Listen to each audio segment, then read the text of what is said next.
And just like that, they buy it.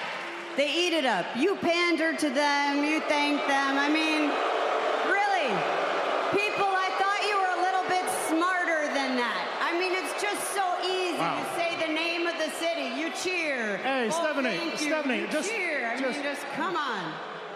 Welcome to the A Show.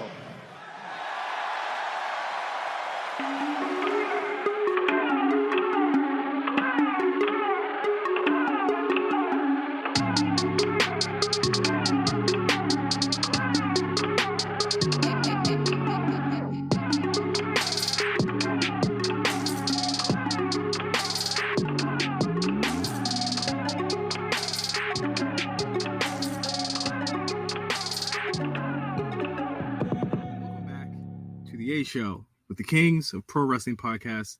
I am Justin, here with Meelz, day 675 of quarantine, and we're here with the latest and greatest of pro wrestling news. And this week, predictions. Meelz, it is A Show day. It is if you had told me that Sunday was a Money in the Bank pay-per-view, I would have been like, word. These days are like just running together, honestly. Yeah, pretty much. It's like it's just one blah into the other blah. I'm interested to see. I don't know. A lot of states are beginning their reopening process at varying speeds, and everything is how I can say. I mean, the projections of more people to be infected with COVID are going up, but it seems like people generally don't give a damn. No, don't say people. White. I mean, people well, yes. I'm kidding. Government official Republicans. No, I'm kidding. And I'm not kidding. Don't seem to give a damn. So it'll be interesting to see if anything. Like, for instance, let's say Kansas City, Missouri, or something along those lines. I know that's a weird city, but I think I was watching a pay-per-view the other day that was there. It's like, okay, we're all ready to go. We're gonna do. We can allow people back into things as long as everyone is sitting a seat apart. Blah blah blah blah. Does WWE go there and tape shows for like 3 weeks at a place like that and just like, okay, we need the live crowd experience back. They're open. Let's see where we can get in. If we can get in one night or one weekend or something, tape like 3 shows. Do you think they do that?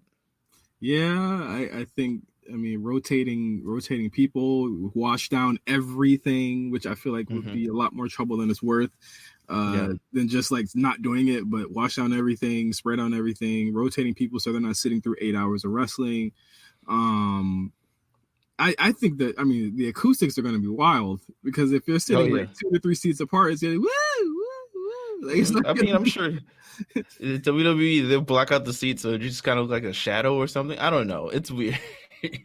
the whole seat apart. I mean, it's not like it hasn't been done, but yeah, it's going to look weird as hell.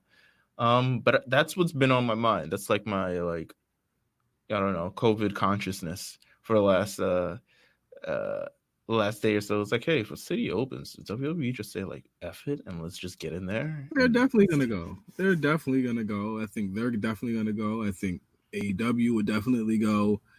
I think that it's something that they need sorely as a crowd experience. But the thing about it is I don't think it's going to take people's minds off of the reality of what's going on. Like the news and press conferences and stuff like that is absolutely at the front of everyone's consciousness in this world where content is not content anymore. Like content is at home stuff. Like I was literally looking, like I watched 90 Day Fiance, as you already know this, Meelz, but like they've actually made content out of this content where it's like all of the former cast members are like recording from home in quarantine.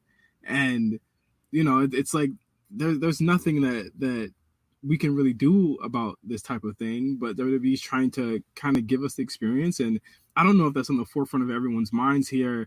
And it's so tough and noticeable. And I guess we'll talk about it now that like, there are a lot of people that are missing.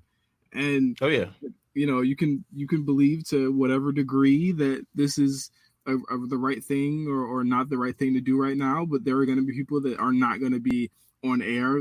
Sami Zayn is one, but more specifically, Roman Reigns is one, and he's been at home for the past 2 months now, on quarantine because, as we all know, he's recovering from leukemia, and he is immunocompromised to this disease. Right.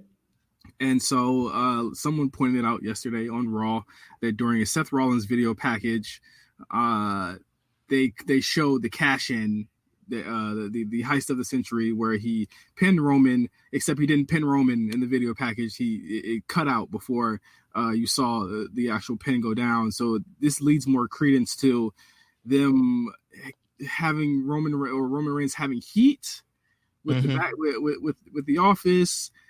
I don't think it's heat. I think it's more like this is the continuation of a long line of really weird shit that they do with Roman Reigns, and they've done it for nearly half a decade now. It's honestly, I'm in the community of, like, because if this isn't, there's the song, if this isn't love, then what the hell? Like, like it's weird to me to take a star that is currently employed and currently hasn't done anything. It's not like he's done anything. It's not like he's been some sort of outlandish. He's been expelled from society or something like that. Like, he's still a member of your thing. So to completely cut him out of a package, to me, just seems like it's going overboard, as if people don't know that he still exists and the reason why he's gone. Because he's even said it himself on Twitter. People are asking where Roman Reigns is. Just follow his timeline. So it's interesting to see why they do it. I can't imagine that if it's not he from WWE's end, I can't imagine. Well, maybe Roman Reigns is a much more laid back guy than me. I would think it's weird. I would think it's weird as hell. I would say, why are they doing that? Why are you guys going about? I don't know your business practices, and I guess you can do whatever you want with your own business. But it just seems weird that you would not mention, or you would go out of your way to avoid mentioning or showing or displaying any graphic featuring me, Roman Reigns. Let's play devil's advocate here. In terms of this is on Raw. He's not even on that show anyway. This is Seth Rollins specifically. Hey, just let me talk. This is Seth Rollins specifically winning the title and talking about how he won the title. This is specifically for the Drew feud. I don't think you're wrong. I don't think there are aspects of what you're saying is wrong. I'm just playing devil's advocate. On SmackDown, there isn't really anything to say about him on the show. He hasn't been on there for almost 3 months. At this point now, last time we saw him was the stare down with Goldberg, and that was it. So like there's not much of him to speak of on SmackDown. There's not going to be like, Roman Reigns via satellite, because there's no storyline to do there. I admit, and it is true, that cutting him out the video package is very weird, but I could see on their end being like, well, he's not in the storyline. Why would we focus on him? Whatever. We had to cut it down for time. There's a lot of reasons that they could say, that they cut him out. But I think that more than anything, this is more proof of a guy's career who has been so maligned and so stop and so really just fucked with since the day he won the Royal Rumble, and they booed him, and then they had him lose at that very WrestleMania that we're referencing right now in that video package. It's like this isn't normal. Like this is unusual, but it's not surprising that they treat him like this. They've always treated him really weird. I just think it's surprising because this isn't like the first instance when someone has decided, hey, I don't want to do it anymore, or I don't want to do it now. It's like, I mean, I guess if you're thinking of things, they haven't mentioned Sami Zayn in quite some time. Exactly. Obviously. And they haven't mentioned other things. But at the same time, it's like, why? I'm still confused as to why. I'm still confused. Like the reason that's being given by like you and why I guess it's supposed to make sense doesn't make sense to me. Like you're completely like shutting out a part of a story or part of an angle or part of a relationship or part of things. You're not gonna just. Does he mention Roman in that package? I probably not. At some point I tuned out of Raw, but yeah, no, he doesn't even mention him. It's not about. It doesn't have to. There's nothing about this company that ever makes sense to us. That's why we have this show to try and make sense of it. I think even bigger than that, there's the question we pose of, do you think they would really be so crass as to have someone who's in countless Make-A-Wish Foundation ads for them, and they do cancer stuff all the time, for them to be outwardly punishing him and without a reason? Like, I feel like if there was a reason for them to do this, they would have told us by now. And if they choose not to, it's not. I don't know why we're going back. I don't know why everyone's running in circles about it, because if they're not going to, if they choose to tell us, they're going to tell us. But us coming, like, theory crafting it is just making us, like, come out with even more sinister outcomes for this. But it's because it's weird. Because it's many, like, as much as we can say that there's a justification for that, it's weird. It's 100% weird because they've never done this before, nor do we think that they should do this. It's like, for instance, if like cutting him, if you have storylines that weave into each other, and there's definitely some sort of things that hold up the crux of someone's career, and it's Seth Rollins and it's Roman Reigns, and a lot of it's dealing with that, and Drew McIntyre and something like that. Like, why would you hold that against a person? I'm still confused. Like, Brock has not shown up on Raw, but we have not ignored Brock. We have not chosen to do that because it just doesn't make sense. It's part of a story. However, what muddies it more is there's a Roman Reigns WrestleMania thing coming on tonight. He's tweeted about it. They've put him on YouTube. It's like they're not completely. He's not being Chris Benoit. He's just not being talked about on their current television. But he's being avoided, which is weird. And I can understand not talking about somebody because TV. He's being avoided on live TV. Yes. Yeah, that's weird to me. That's super weird to me. And it those sort of things like that lead to people, because nothing's done for no reason. And especially when you cut out him, pretty much him in general, like, he's part of the finish of the match. So to cut out him, it's just like, you might as well be cutting out Chris Benoit, because there's no reason why to cut out him. He was the person pinned in the match. Like, you don't even have to show his face, but you can show the body being pinned. Like, it's just confusing. I don't know. It's just a little weird. I understand the theories being created by people, because I'm truly a believer that nothing happened. Everything happens for a reason, and there's no reason to purposely cut him out of a video package. There's nothing that can't be, WWE creates that isn't approved without it saying, like, maybe we cut Roman out, like, and bye-bye, because he's not on the show. But that doesn't make sense. Vince doesn't want him on the show. Meh. All right, cut him out. And that could be it, but you open up the world of speculation. Is there problems with Roman Reigns? Is this problem? Because you only cut out people when there's problems with them. So you open up a world of speculation for this type of situation, and it's. I just think it's weird. It just is. I don't know. You know what else is weird? What's up? ACH apologizing for his tweets late last year. In a brand new interview on a podcast this week, he went on there and he admitted that the way he went about things were very wrong, and that this may have burned the bridges for him forever in his wrestling career. Goes on to say he was living his dream job, doing what he always wanted to do, and he messed everything up. And he apologized to WWE for everything that he said on those ill-fated tweets that had the internet in a fury. How about that? I'm beginning to wonder if he was, like, on some sort of medication or something along the rather,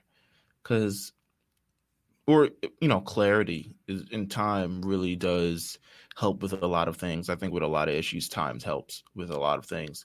But I'm beginning to wonder, like, what's the reason why he's chosen to feel the way he feels about this now, as opposed to very, I don't want to say radical, but it was very extreme feelings of disdain for the company. And it seemed like there was no way to resolve this, even though I'm sure there are many times where an olive branch was reached to resolve this. He opted not to, which is probably the reason what he regrets the most, is that he opted not to.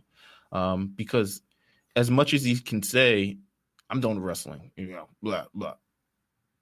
This is the skill that you've had for the last decade. Like and this is something that you love, It's weird that you would say, I'm done with wrestling because of this one incident. It's sad, but it's also like, I mean, I'm sure your feelings on this are just like, yeah, what did you expect? Well, my feelings on it are what we said back when this happened. Hey, something's wrong with this. Maybe we shouldn't be trying to use this as an opportunity to dunk on a company, which, I mean, he even gave us, crazily, he gave us the evidence we needed to show that he was kind of wilding, right, with the email. Mm-hmm. Like, Let's be clear. All of this stems out that incredibly racist T-shirt, which is still racist to this day. However, yes, the way he went about it is completely not the way I would have went about it. Not the way anyone should go. And we said it before. It does suck that, like, we, as African Americans, we don't have the agency, or not able to have the agency to just stand up like a Shawn Michaels would and be like, "This is bullshit." You know what I'm saying? Like, he just can't do that. And he's even in a worse position than me or you in a boardroom would be in, right, to do that. But I think that, like, my thing is, I think it's very mature of him to do that. How about let me stick to ACH really quick. It's very mature of him to do that. I'm glad that he did. I'm glad that he seems to be getting help, or seems to be acknowledging that where he was at that point in that moment was a bad place. And I hope that he gets help and he continues to go on that path. My issue was what trickled down from this, and people using it to promote, to attack, and to just really use this as an opportunity to get themselves over in a lot of ways, to a point where it wasn't about him anymore, or about the shirt. It wasn't it wasn't a conversation about the shirt or how African Americans have to move in this workplace. That never came up. It just became, you're a bootlicker, you're a coon, you're Uncle Tom. And now this comes back around a couple months later when we have the ability of hindsight, and no one has anything to say about it. It's quiet.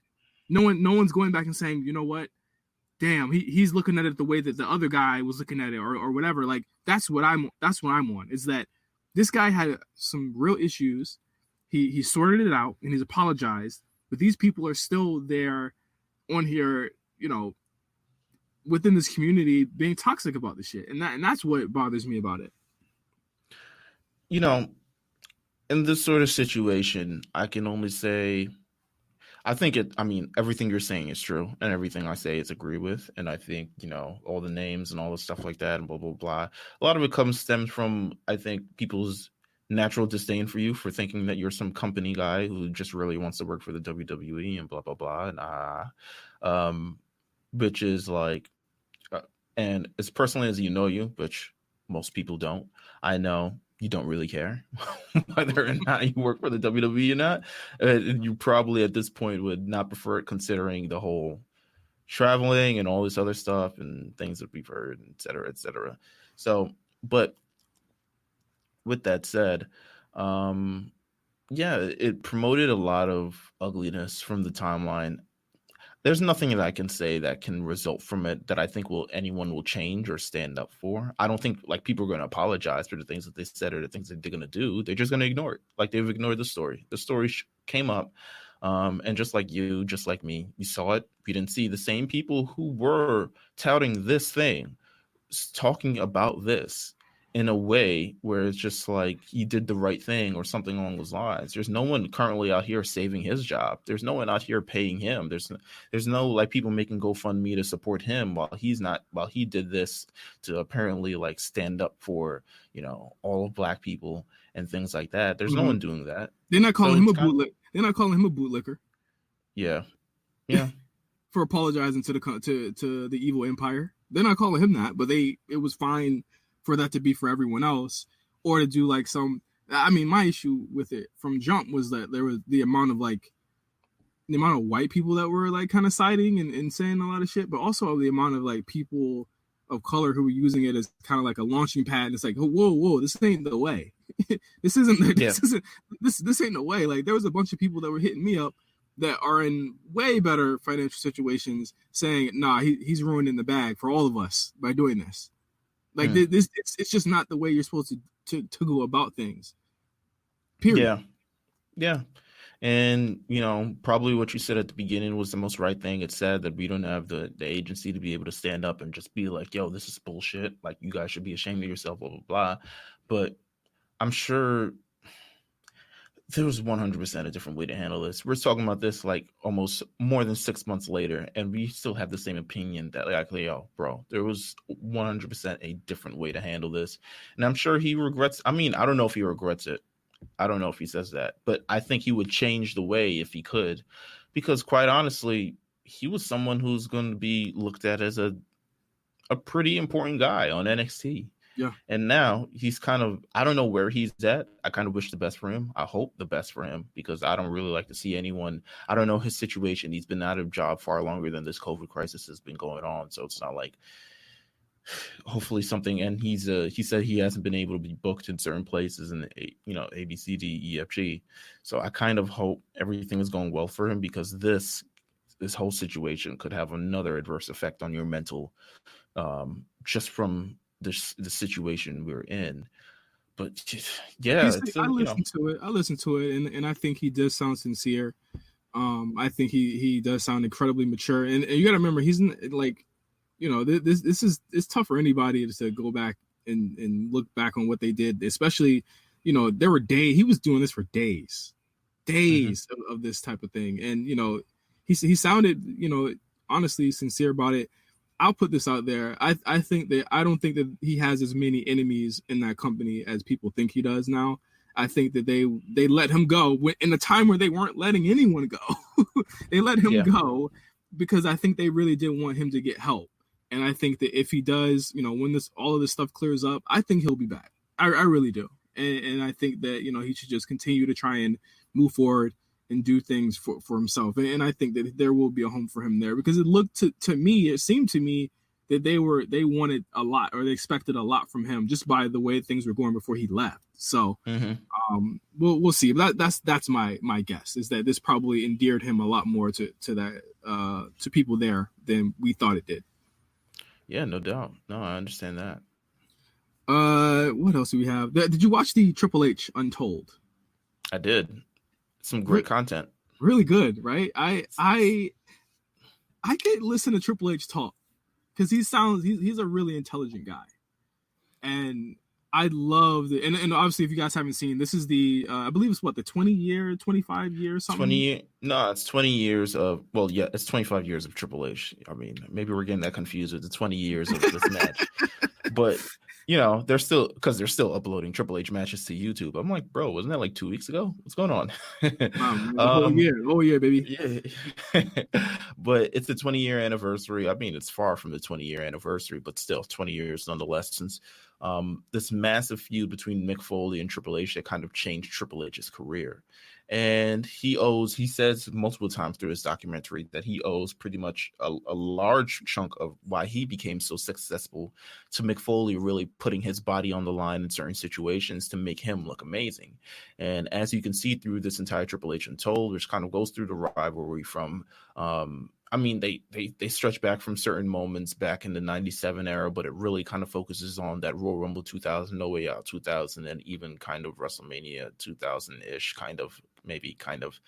a little bit that entire. Yeah, a little. It circles through that entire arc, because that's the kind of arc that kind of really defined. I remember watching it, and that's the arc that kind of defined it, because I was like, really? He's beaten this. I was 10.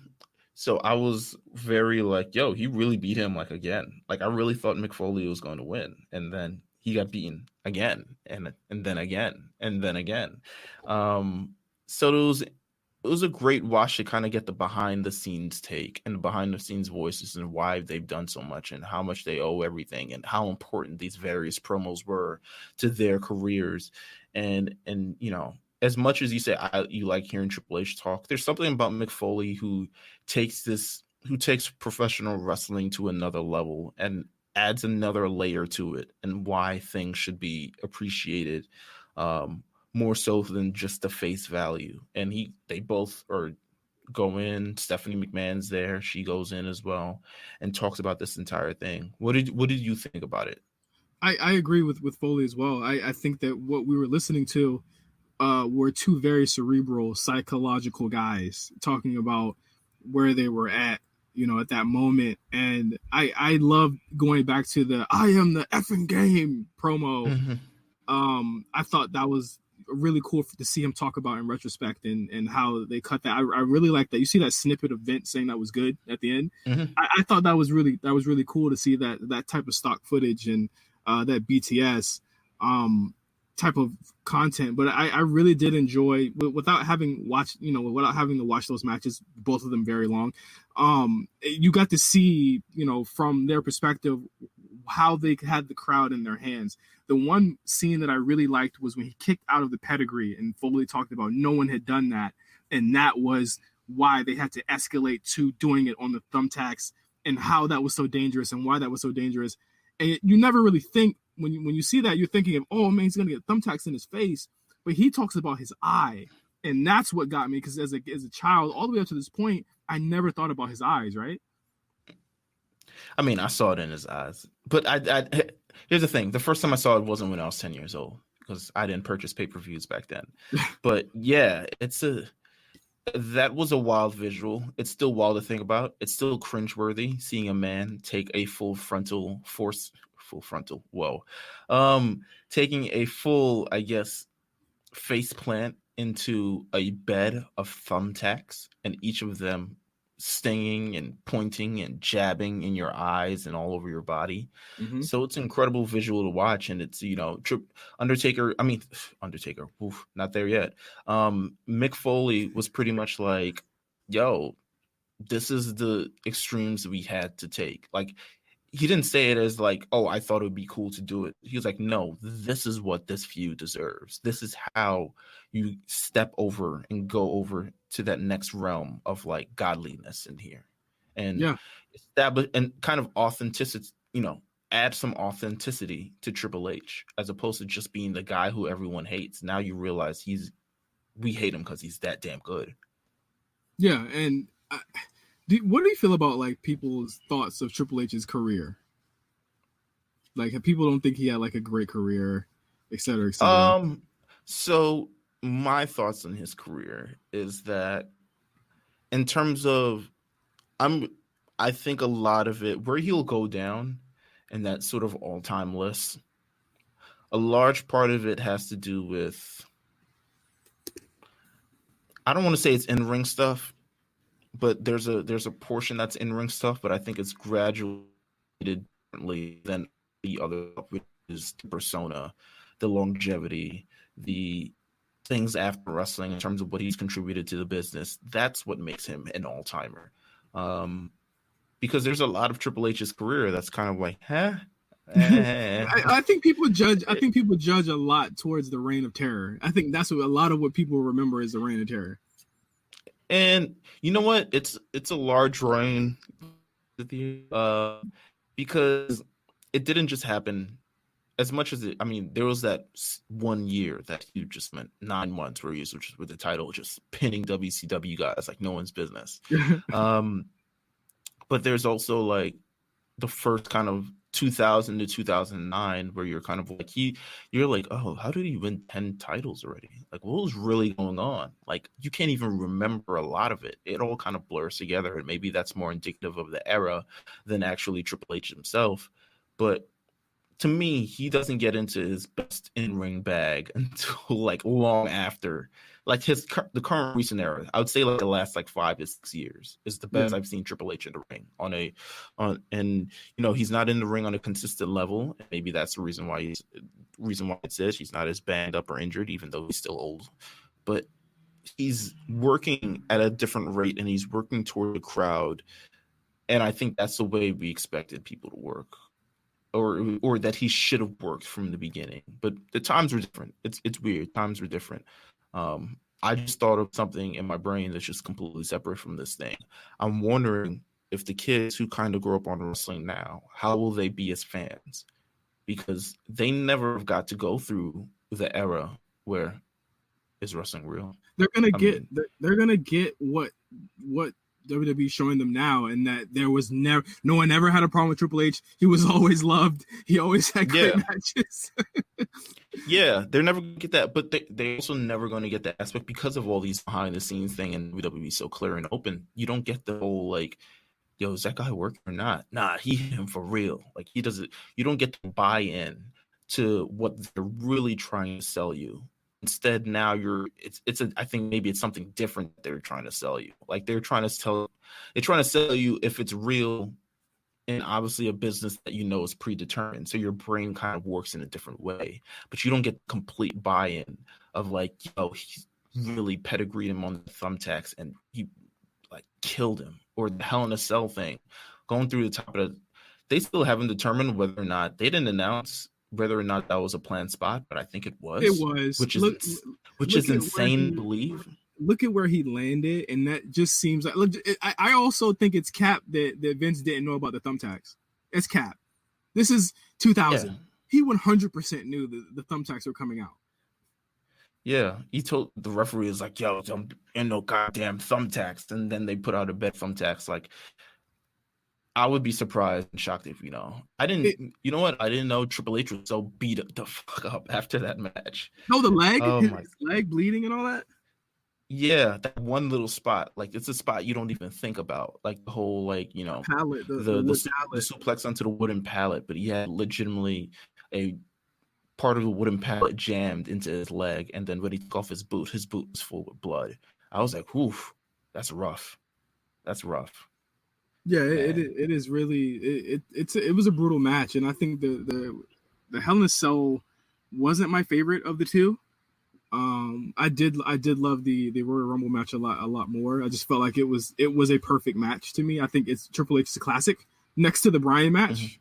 I think he has two, and those are my two. Or actually, no, the Rock Ladder match is pretty good too. I don't know if it's a classic though. Yeah, he's got a couple classics. Don't get me wrong. And ultimately, I'd say his career, you know what? He's one of the greatest of all time. He just is. But do I think it's romanced a lot? Yeah. Because it's not like I can find a number of wrestlers better than him, or that have done him better than him. But at the end of the day, like he's still that damn good. Like it's a lot of it's romance, but man, there's still part of him that's really good. Like really, really good. Yeah. Let's move on to Money in the Bank. Unless you have anything else.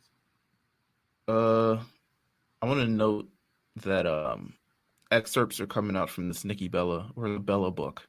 Yes. The Bella Diaries, as I would say. Nah, what's it called? It's called. Wait a minute, you got the name wrong? No, I just made up a name. I'm not. You know what? It's weird. This article does not mention the name of the book. Damn Wrestling. Nikki and Bree's book, Incomparable. So they talk about a lot of things in this book. They're pretty open about a lot of things. All the backstage tea, the goss, the thoughts about returning, breaking necks, all this other stuff. You know, it seems pretty open from what I've read thus far. I'm kind of battling if I should read it or not, but I want to know what is your favorite wrestling book that you've ever read? The David Shoemaker book, Death in Wrestling. Really? I really like that book a lot. See, between that and Death of WCW. Ooh, okay, that's two books I have never read. Is Death of WCW like, do you still learn a lot more insider things, or has everything pretty much been revealed by now in various shoot interviews?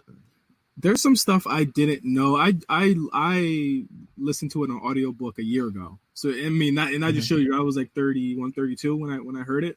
So yeah, there's a lot of stuff I didn't know at that point, and I think that the newer version out now actually has updated some things. So I thought it was really, really, really, really interesting. Really good listen. I know I'm not, I have my opinions on Alvarez and whatnot, but it's an incredibly. I know there's like a lot of people say there's a lot of lies in it. It's like salacious, but I just thought it was a good listen just to be like, how holy shit, I can't believe any of this shit happened, but. Yeah, I thought it's one of my favorite books, and I think my third it's like a three-way tie. It's between that one, the David Shoemaker book, and I really liked. I read Have a Nice Day a really long time ago, the Mick Foley book, ironically, and I thought that was really good. I think I've only read Edge's book, Naturally. and it's weird because a lot of the things he wrote in that book I had already known about him through various like interviews and things like that in his career, but it was still a pretty interesting tale. And I think he should write a second book, to be honest with you, because all this stuff is like everything in that book is before the return from the neck injury, and everything after that is when it becomes really good.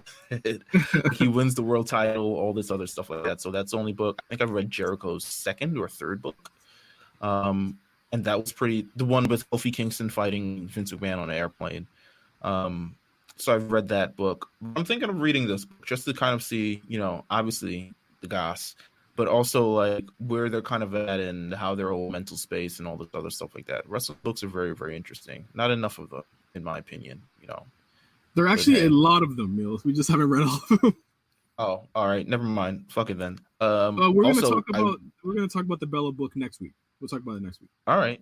I also was watching Untold, the whole Rodman and Malone thing, because naturally The Last Dance, and I was like, oh, I didn't even see this was on here, so I was watching it. Hogan is such cap. I hate when he uses Andre as a barometer for so many different things. He was pretty much like, yo, Malone lifted me up and scoop slammed me, and I was, that's harder than how Andre slammed me. I was like, oh my god, bro, cut it with the Andre barometer. He only saying it because a black man did it. Oh my god, but that's a good watch too. If you're in the last, it's the part of The Last Dance that they'll never show. No, pretty much. But yeah, we should probably get to the state review. And be clear, I think WWE puts out better documentaries than that Last Dance shit. Mm-hmm. They've done a similar format to it, but yes, WWE is overall much better at telling stories than whoever produced this Last Dance thing, I think. No, I agree. Absolutely. Yeah. Money in the Bank is Sunday. Mm-hmm. Yes. It features one of the most interesting gimmicks of all time with the Money in the Bank match, both of them taking place at WWE corporate headquarters in Stamford, Connecticut. Obviously, we know why they have to do this. I think me and Meelz are big fans of this, the way that they did the cinematic matches at WrestleMania. I have no doubt that they'll knock it out of the park here. You know what? I'll wait till we get to the actual match itself. For me, the most jarring part that was revealed recently. The booking for this, I don't think we can disagree here, has been much to be desired. There are a lot of, not questions, but just I feel as though, like with both shows, they're running on a treadmill. And again, when you don't have all your talent, when you're not in front of crowds to get that reaction, there's no way to gauge who is good and who is not. And it is, or not good, not who's good or who is not, or what's connecting and what's not connecting. And so we're kind of left in a position here where we're having really good matches, but they're not going to resonate because of the next week, because this era is so weird. So I think the card for this doesn't look terrible. I think it's going to be a pretty good show. It's just that, will I remember this a year from now when they're back in front of crowds, possibly, and they say, oh crap, oh yeah, remember the Money in the Bank didn't have a crowd in it? And I'll be like, oh wow, that did happen. So let's get right down to it. That's how I feel about WrestleMania. So yes. First match we'll talk about. Only 6 matches here, so I'm guessing that both of the cinematic matches will be at least, what do you think, Meelz, 25-30 minutes long? Did you hear that they're both happening at the same time? Whoa, what? That's what I heard. I heard that both matches are happening simultaneously. Let me double check, because I'm pretty sure I've heard that of both the Money in the Bank matches happening at the same time. Hold on. I'm double confirming, because both matches at the same time. WWE confirms, according to, you know what? I'm not even going to say the link of the guy. I'm just going to hope they link to the story. No, they don't, because wrestling journalism is full of bullshit. If it's Brad Shepard, keep going. WWE confirmed on this week's episode of SmackDown that both the men's and the women's Money in the Bank ladder matches will happen at the same time. Well, it makes sense. It makes sense. It makes it interesting. I'll say that. Interesting. Well, I mean, why would you? I don't think they'd want to tape 2 matches I and don't know try if and that make that makes match. sense. You know what I mean? Like, why would you be doing the same match in this with the same type of gimmick of going up the building twice? Because the women are more Right. than likely going to do something that the men will do too. You know what I'm saying? Like they'll also be like, well, you can't do the elevator thing twice, or you can't do the Vince McMahon office thing twice. Like, it Well, makes they could have done something where it's like, okay, we have the first Money in the Bank ladder match, and maybe they just didn't want to show up at a completely broken, like the first ladder match, and everything is smashed and destroyed, and then they're trying to have the second one as well. So maybe it's something along those lines, but they could have done something like that carries over. The first ladder match happens, the elevator breaks down in the middle of the thing. Can't use the elevator for the second one because it's broken.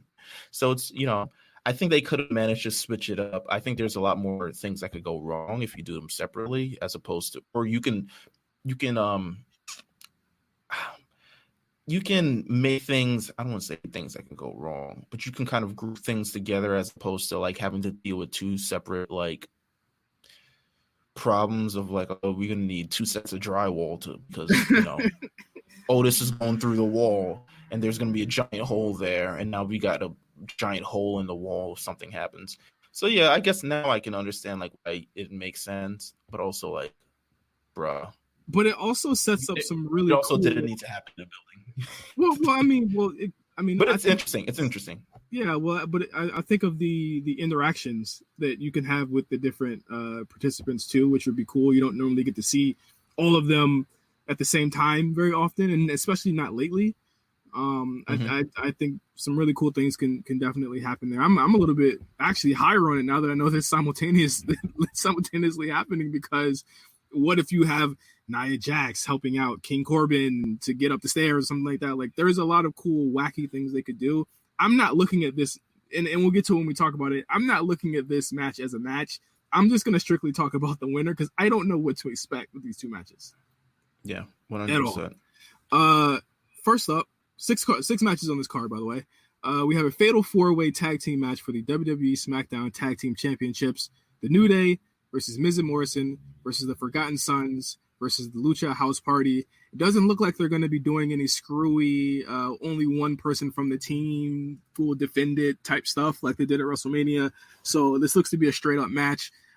Based off what happened at WrestleMania, I don't think anything can go wrong between New Day and Miz and Morrison. Obviously, I think we buried the lead here. Jey Uso is injured. He had a knee injury that's going to put him out for 6 to 9 months. So that's why they're not on the card here. Sad, fucking sad. Terrible. Sad. Terrible, but also terrible injury wise, but also good because they don't have to, put themselves at risk, Right. And so it's Jimmy Uso. Oh, it's Jimmy. I'm sorry. Sorry about that, Jimmy Uso. Yeah. I would expect Naomi would not be around either again because of this too, because I think that they got kids, right? Her and Jimmy. Not together, no. But Jimmy and Jay, Jimmy definitely has kids. With a previous relationship, I don't think they have kids together. But it's it's gonna suck. That's gotta suck. To pretty much you're pretty much like maybe like 6 months from returning. Yeah, now you're back out for another 9 months. That's terrible. Well, at least you don't gotta go out and risk your life for professional wrestling for this good bad evil company that's trying to kill people. Or nor do you have to wrestle the Forgotten Sons, who on SmackDown this past week beat the New Day. I mean, did you see it coming or did you see it coming? Like, I knew from the second that it was going on. I was like, oh, they're about to win, aren't they? Let me turn this on mute. Let me discuss. I can't even watch this in disgust. You knew all the steps. You knew everything that was going to happen. So now they're in line for the tag team championships. Lucha House Party's there too, which should be fun. They beat the former. That's because they beat the former champs 2 weeks ago, right? Yeah, the Miz and Morrison. So it's good. I mean, I think this is going to be a good match. For as much as we shit on the Forgotten Sons, and they are MAGA, Let me just be Yeah. clear. I was wrong. Like, once again, I was wrong. Yeah. I don't think that. Well, maybe you should judge a book by its cover next time. You're right. I Do a book by its very Confederate covers. I don't think that we can deny that in this type of setting, even in NXT, that these guys have ever done wrong, and that they've always kind of excelled in these multi-man match settings. So I don't have a concern about them or Lucha House Party. I think this is going to be an incredible match. I just have a natural disdain for the Forgotten Sons. I don't like the cut of their jib.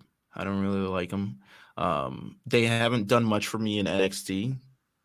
Even though they were in a tag team title match, it still didn't do much for me.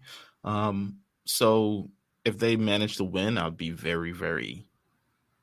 I don't even know if I'd be surprised at this point. I guess I would be surprised. But I mean, I'm excited. I'm excited that Lucha House Party's in this match. I like Lindsay Dorado and Grand Metalik. Let's go crazy. Let's go crazy with it. Lucha House Party, I think they're going to win. Let's go crazy with it. Ooh, okay. You throwing everything on the table. Yeah, let's go crazy with it. It's pandemic, baby. Let's go crazy with it. They're like, who's watching? Who's gonna watch? Who's watching? Might as well. No, that would shake up the division in, I think, a very awesome way if they had Lucha House Party win, because it's something that no one ever expected. And then the fall from them probably losing to Forgotten Sons would be a lot less steeper, in my opinion. I'm going to say the New Day retains. Okay. I'm just gonna say New Day retains. They don't need these titles, by the way, Meelz. They don't need them at all. They don't need the titles, but also like a month reign is kind of crazy though. It's not even that. It's like, bruh, I don't even know what to say about New Day anymore. They've done it all, so it just is what it is. Well, I mean, after this, you got Extreme Rules, so you might want to save that. They could do something really crazy with the Forgotten Sons. Rules. It is in June. It's June 9th. No, it's July 19th. So there's no pay-per-view in June. No, there is no pay-per-view in June. Yuck. You better have some banging Raws. Bruh, No. I don't think we're gonna have any. What did they do a break like this last year? No, they didn't. Well, kind of. So there was a Saudi pay-per-view. Yeah, then they did Stomping Grounds. Yeah, so there's a Saudi Arabia pay-per-view. Obviously, that throws everything out of whack. I mean, but it's WWE and it's their network. Just make up an event. Like, what the hell? I think this pandemic stuff might have thrown them out of a loop, because if you remember, we didn't even have a full schedule of pay-per-views before it hit. And usually we don't get those until like beginning of second quarter? Yeah, usually they it's definitely I think a Saudi Arabia type of pay-per-view thing that would be in the slot, especially from the last number of years. But like the late May, it would have probably been like the Memorial Day. Yeah, the late May, the Greatest Royal Rumble, all types of crap like that. Yeah. So usually they have that sort of situation. So now there's nothing there. But if WWE wants to, they can legitimately put an event there. They can call it, trash bags. They can call it Starcade. Yeah, they can call it Starcade at this point. The Great American Bash. Who cares? Like, they can do anything they want. What if they had a barbecue match where they were fighting at a 4th of July barbecue, and it's just a pre-taped barbecue match, and people are there for. That'd be fire. Oh my god, let's do it. Let's book the territory. Next match, we have Bayley versus Tamina. This is the match that determines if she's the GOAT. This is the Chris Novak match. So here's the thing. This thing has been taped. So there's a lot of angles you can go with this match already. And I'm sure they brought in a couple more cameras. It's like, listen, if you don't get it from that angle, get it from that angle. Because trust me, you have a hard time putting this match together. Are you gonna put an asterisk on it if it's because it's taped? Because I don't think I'm going to. I'm going to. I'm not. I'm going to give Bayley her flowers if this is over, what I say, 1 star? If it's over 1 star, I'm going to give Bayley her props. Damn. I don't know. I'm going to say it's Bayley wins. That's all I can say. Yeah, I think Do you think that the Sasha storyline crystallizes here? No. Okay. I think Bailey just wins. Yeah. Okay. I think just Bailey wins. I couldn't see anything else going with this match that hasn't already happened. That made no sense. I couldn't see anything with the Sasha program happening that will affect this match because it's just Bailey versus Tamina. Let's get it out the way. Let's do it. Good for Tamina for getting a pay-per-view slot. Bailey has beaten everybody else except Sasha. Except Sasha too. Except Sasha and Tamina. So good for her. I mean, good for her. I think we run into the same issue too. Is that like when Sasha inevitably beats Bailey, like, ooh, woof. You know what news we skipped out on? And sorry for all the Bailey lovers, Chris Novak. You know what news we skipped out on? Becky, part-time Becky. Yeah, Becky, billions Becky. Out she's here not on doing the cameo. show. She's not on the show. No, she's not on the show because she's part-time, bro.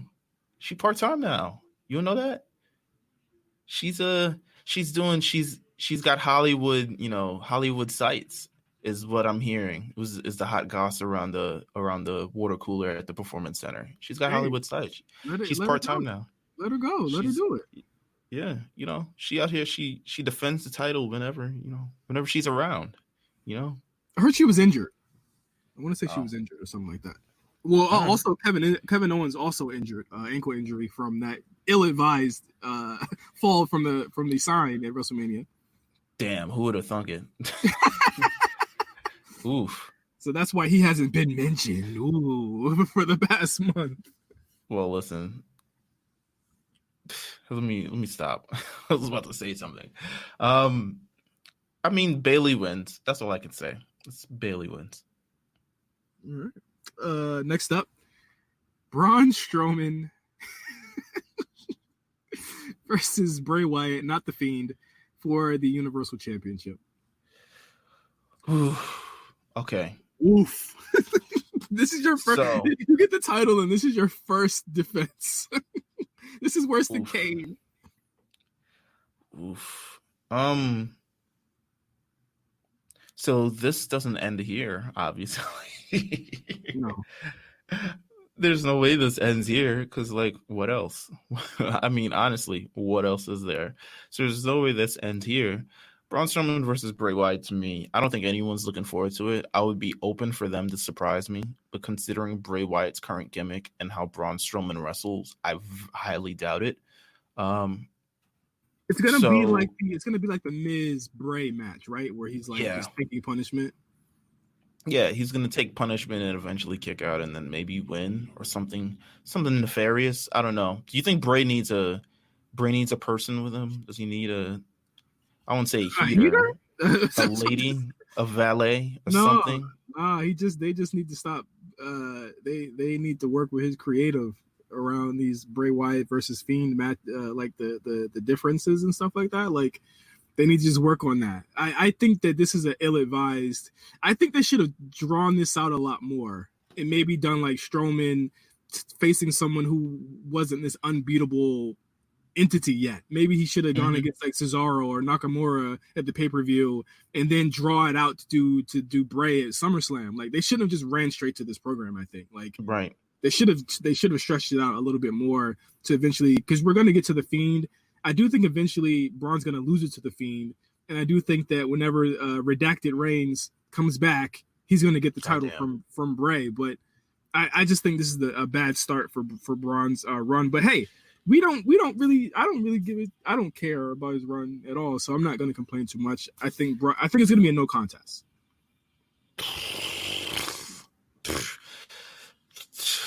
God damn. Braun retains. He's gonna win. Bray Wyatt has already been pinned. So or the Fiend has already been pinned rather. So it's not like they can't go back to it. So I think Braun Strowman's gonna unfortunately win this match. But considering you beat Bray Wyatt and you didn't beat the Fiend, that's where it kind of lies. Yep. Hooray. More Braun as champion. Next up, we have Drew McIntyre versus Seth Rollins for the WWE Championship in a match that I think will be a lot better than people are thinking it's going to be. Like I said before, these two have really good chemistry. Even when Seth was a face and Drew was a heel, they tore it down on Raw countless times. They just did it so many times that we didn't care anymore.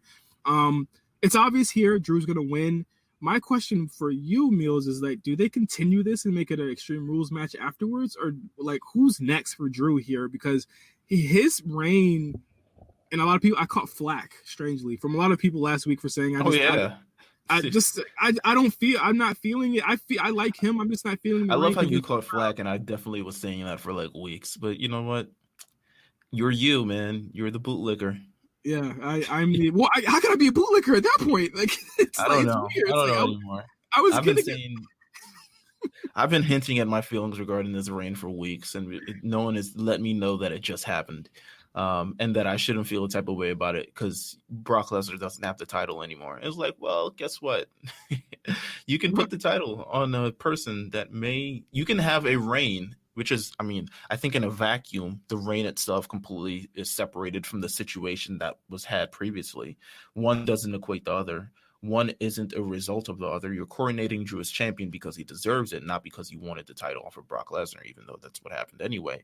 So I think that we're talking about Drew McIntyre's championship reign in a vacuum, and it may not hit. Like, it may not slap like we thought it was going to, and that's okay. It don't, and it's not for lack of matches or good matches. It's not that I'm not giving him a chance. Clearly, I am.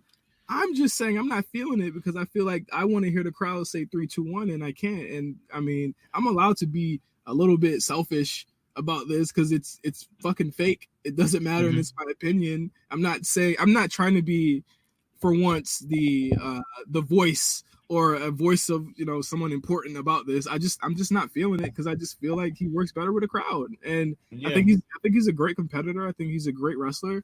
I just don't think that, like, once this is over, where does he go? And that's my issue with well, not my issue, but that's the issue essentially with what they're doing with these empty arena shows during this you know, global incident, is that there's very few people that he can get. KO's injured. I don't want to see Andrade again. It's just not many places he can go. So here's how I feel about Drew McIntyre, and I think this is the main problem. And when he goes up against someone as layered as Seth Rollins, it becomes a lot more obvious. Drew McIntyre, career and I think character hasn't been fully developed. And I think when you're going against Brock Lesnar, it's kind of easy for you to do that. I mean, quite honestly, all you have to do is hit him and you're over like Rover. Yeah. So it is what it is. But when you have in a character-based type of thing where you have to do these promos and you have to stand across someone as a foil and things like that, it becomes incredibly hard for you to believe in him like you would believe in Seth. Seth gives you reasons. He's giving you motives. He gives you expressions. He gives you everything. He gives you all that. Drew McIntyre, he just gives you a kick. So it's a little bit different. I think the entire story for Drew McIntyre hasn't been told as of yet, but I don't think it's going to be told as champion. Maybe his descent from the championship will kind of change him into a much more layered character who has to deal with losses and how do you deal with these losses.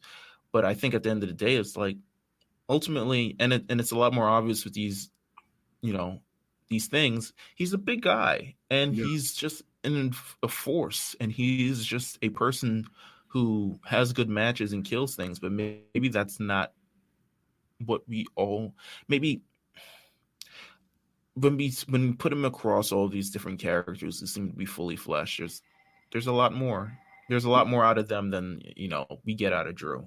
And I won't complain if Seth is his first feud, because Seth, regardless of what you think about him, is a guy that can work the style, and you know, he does really good stuff in the ring.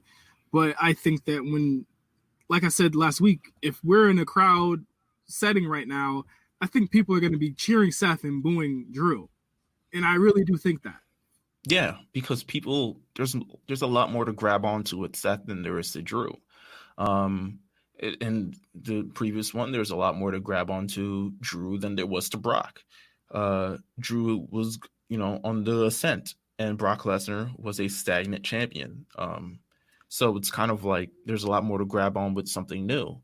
But this, I think there's a lot more to grab on with Seth than actual Drew. And maybe it's a champion thing. I don't know. But that's what it is. I'm going to go with actually, bada bing, bada boom.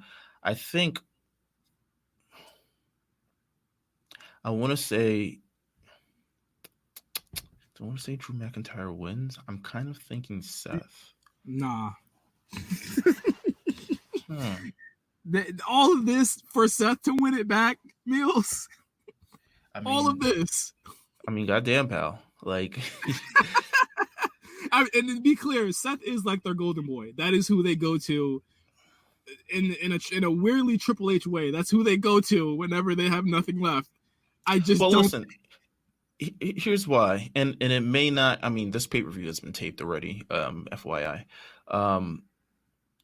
Here's what I think. A lot of things are going down, viewership, ratings, something. You need something to pop something. Imagine you having the same problem of the viewership continuously going down from week by week and people saying the shows aren't interesting, et cetera, et cetera. And you continue to plod through the same thing without presenting something starkly different on the following Monday night. I think Seth Rollins winning this, and maybe you can have him traded back and forth with Drew, but I think Seth Rollins winning this is an answer to get people interested once again in whatever you got going on. Because they're learning now that putting the title on Drew and making a much more interesting show is clearly not clearly not the answer. So I think just from a business standpoint, if you're not going to have a pay-per-view in June, if you're going to continue to do all this entire thing, just threw Drew out of the title and make him a two-time champion. Make him a two-time champion by Extreme Rules. Yeah, well, I don't know by Extreme Rules, but you have him, go up and try to beat this champion again.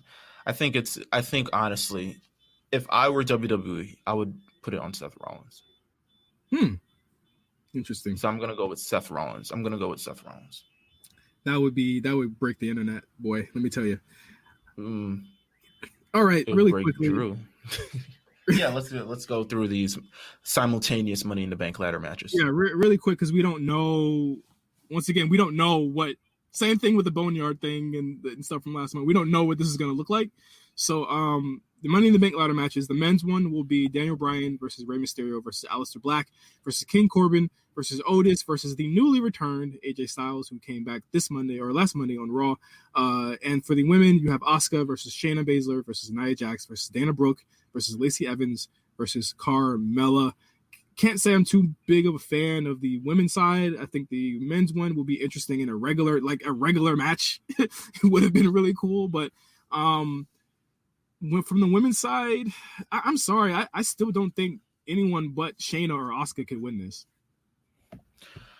I think it would be a major. Yeah, to be honest, I'm eliminating the SmackDown side just entirely. Yes. Because if I'm going through the process, if I'm going through the process of elimination, I don't want to see any of them carrying around that damn briefcase and, doing it over everyone's head. So the SmackDown side for the women's is just completely nixed out. Asuka, Shayna Baszler, Nia Jax. Now, I've heard a lot of conversation that Nia Jax needs this. Would she benefit from it? Yes. Would it be a lot more imposing? Yes. Would I be a little bit more interested? Probably not. But so we're going down now to Shayna Baszler versus Asuka. I think so. My heart, obviously, Asuka. Yeah. My brain says Shayna. Yeah, and as flat as I've been with Shayna, I don't think they're gonna give up on her that quickly. But I just don't think she needed the briefcase to drive it home that she's won all the. Like, I think I said it. I think I've even said it back in February. They're gonna make her win all the gimmick matches, probably. I could see. Here's what I could see. I could see legitimately next Monday in Raw, Becky shows up and Shayna Baszler shows up and beats the shit out of Becky Lynch. Yeah. Like, because she's supposed to show up next week Monday to address the winner of the women's Money in the Bank ladder match. Shayna Baszler obviously has a problem. She could do that, or Shayna Baszler could show up, beat up Becky Lynch, and maybe another person comes in and wins this. I think you'll know who the Money in the Bank winner is very sooner rather than later, in my opinion.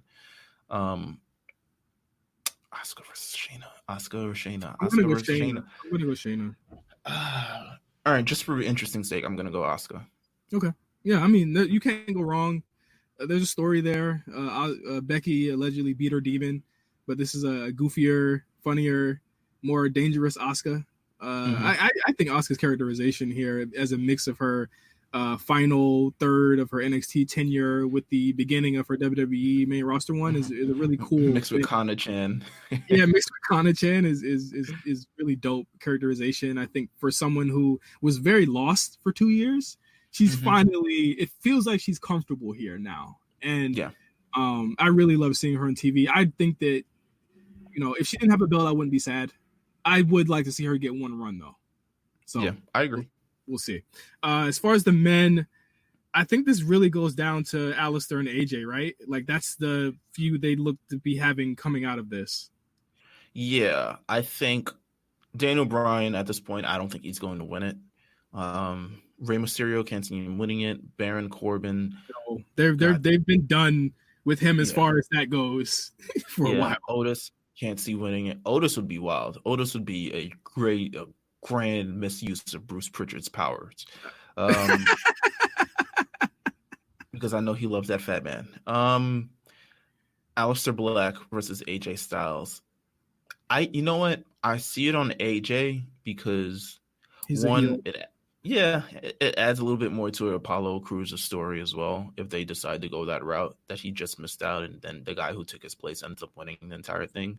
Yeah, Aleister Black, he could, but I don't feel like they're there with him yet, and it's weird because once again, I mean, we've been talking about this for over a year now. Put the foot to the pedal. Like, let's put him where he needs to be. Let's stop him kicking around Denzel Dejournette or whoever the hell he's kicking around, Leon Ruff or something, and let's put him in a situation where he needs to be in, which is the main event scene, obviously, or at least let's start building towards that. But they've been really kind of like biding their time with Aleister Black, which makes me think they're not going to put it on him. Well, I'd argue that he doesn't need the briefcase at all. He's already undefeated, essentially, or he's already got like a crazy win-loss record. And I think that what the thing with Aleister is that he needs a heel to face. Like he needs a big heel to go against and to make up for him winning it. And I think that he wouldn't screw Drew out of the title, or essentially like if cash-in started to be believed, he wouldn't just do that to Drew. I think he'd do it to AJ, but I think that AJ and Drew is once AJ came back, I said, yep, he's Drew's next. He's his next challenger. Yeah, no, you're right. That's perfectly plausible. But even though we did it earlier this year, that's his next challenger. Yeah, you know what? Gotta go with AJ. I think AJ in this situation, to me, when you look at all the participants in this match, it's a no-brainer. I can't see anyone cashing in. I mean, someone could cash in on. None of the SmackDown people are going to cash in on Braun. Braun is a big goof. He's also tied to Bray, so like you got that, it eliminates all of them immediately because the Bray thing is they're going to be 1 month. No, AJ, it's got to be AJ. Yeah, it's got to be AJ, and I would shudder to think that he somehow cashes in on Monday, or he takes a flight from Stanford to fucking Orlando, the PJ. That would be wild. AF. But I mean, AJ does. You also have to think there's the Undertaker bump, where once you lose to the Undertaker, you get bumped right back to essentially higher to where you were. Like everyone who loses to Undertaker, they go right back to like top of the card. Same thing happened to Punk. Like he took a month off, and then he was right back to the top. So, you have to think that that's where it goes. Because I mean, you had Punk, he lost to Taker, then he was facing Brock by SummerSlam. So yeah, that's usually what happens when you lose to Taker. You get the Taker bump. So, I'd say AJ too. I don't think Aleister needs it. Ray doesn't need it. Daniel Bryan, it's iffy on if we're gonna see him week to week. And I think the big thing there is Daniel Bryan Gulak, right? That's like the big story for him right now. Big is an interesting term. I mean, well, I mean that's the story he wants to do. It looks like. Yeah, that's the story that seemingly he wants to do. so it's big to him. So who knows? But yeah, I think that I really do think that it'll really be interesting. It'll be funny. I think we're gonna get a lot of memes out of it. I look forward to the show. I think that once again is a distraction from these times. They haven't steered us wrong with these big events yet, and I'm hoping to see who comes out on top as far as the briefcases go. Even if these title matches are a little bit predictable, or unless if you're Meelz, not. But yeah, that is the show. That is the week in pro wrestling. Money in the Bank does air on Sunday, and afterwards there will be the first episode of the Undertaker documentary, which we will be talking about next week as well as we review that show. And the might talk about a long form if the show next week sucks. Go RSPN uncensored on it. You know what I'm saying? Hey, I'm with it. I'm cool with it. Shout out to Mark and Jeff. But yes, make sure you watch the show. Please stay safe out there, everyone. And as always, I forgot one more thing. Before we go, there was someone who sent us a question. B-Trot asked us, who do you think currently has the best gimmick character currently in the E, not ring or work rate related? That's a good ass question. Can I give a top 3? Yeah, I mean, I'll go Asuka, I'll go Montez Ford, and I'll go Aleister Black. All 3 different spectrums. I'm going to go Matt Riddle stoner gimmick, which maybe I was just thinking main roster. I would say him too. I would say Matt Riddle. I would say gosh, I think fuck. Did you see Gargano and his wife? I loved it. Did you like it? I'm not in love with Candice yet, but I liked it. I liked what I saw thus far. I like her theme. Her theme is hard. Yeah, I like what I've seen thus far. So I'll say those. Sorry for going into NXT. And if I had to choose main roster, I'm probably gonna end up choosing Asuka. Yeah. So I go Asuka, Montez, or Aleister. I'm just an Aleister mark. So he's one of my. He's definitely like my favorite right now in the company. But yeah, that is the A show. Thank you, B-Trot, for giving us that question. I told you we were going to answer it. I'm sorry we made you wait an hour and almost a half into it, but you listened to the show anyway, and thank you for the support. Make sure you follow us at RNC Radio Live. You follow me at OGJohnny5 and Meelz at Meelz TV. Ask us a question. We'll answer it right here on the show. But until next week with your Money in the Bank review, that is the A show. And Meelz, you don't have a new ending yet? No, just wash your hands. Wash your hands. Cool. Well, we'll see you next week.